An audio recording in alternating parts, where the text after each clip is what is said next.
ప్రపంచ కప్ తర్వాత జింబాబ్వే పర్యటనకు వెళ్లిన టీమిండియా టీ20 సిరీస్ ను కైవసం చేసుకుంది. గిల్ సారథ్యంలోని కుట్రాళ్లు 4-1 తేడాతో సిరీస్ ను నెగ్గారు. ఇక ఇప్పుడు శ్రీలంక టూర్ కోసం టీమిండియా సిద్ధమవుతోంది. శ్రీలంకతో భారత జట్టు 3 వన్డేలు 3 టీ20 మ్యాచ్లు ఆడాల్సి ఉంది.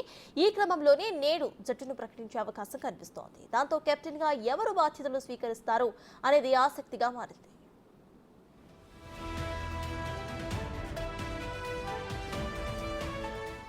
శ్రీలంకతో సిరీస్ కు సీనియర్స్ కెప్టెన్ రోహిత్ శర్మ, విరాట్ కోహ్లీతో పాటు pace bowler Jasprit Bumrah rest తీసుకుంటున్నట్టుగా టాక్ నడుస్తోంది. అయితే టీ20లో హార్దిక్ పాండ్యా దాదాపు ఖరారవ్వగా వన్డేలో రాహుల్ కెప్టెన్ అయ్యే ఛాన్స్ ఉందని అంటున్నారు.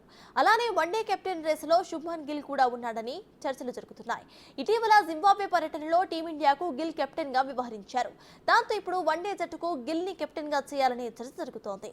ఇక గిల్ 3 ఫార్మాట్స్ లో ఆడే ఆటగాడు కావడంతో రోహిత్ శర్మకు ప్రత్యామ్నాయంగా జట్టు మేనేజ్మెంట్ అతన్ని పరిగణించే అవకాశాలు కనిపిస్తున్నాయి.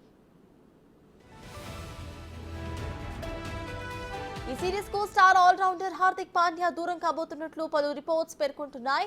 Middle order batter Shreyas Iyer తిరిగి రీ-ఎంట్రీ ఇవ్వబోతున్నట్లుగా తెలుస్తోంది. బీసీసీఐ ఆదేశాలను ధిక్కరించి జట్టుకు దూరంగా ఉంటున్న అయ్యర్ ఇప్పుడు గంభీర్ రాకతో అతడి ఎంట్రీ సుగమమైనట్లుగా క్రికెట్ వర్గాలు పేర్కొంటున్నాయి. ఐపీఎల్ 2024 ఛాంపియన్స్ గా నిలిచిన కోల్కతా నైట్ రైడర్స్ కు అయ్యర్ సారథ్యం వహించగా గంభీర్ మెంటర్ గా పనిచేశారు.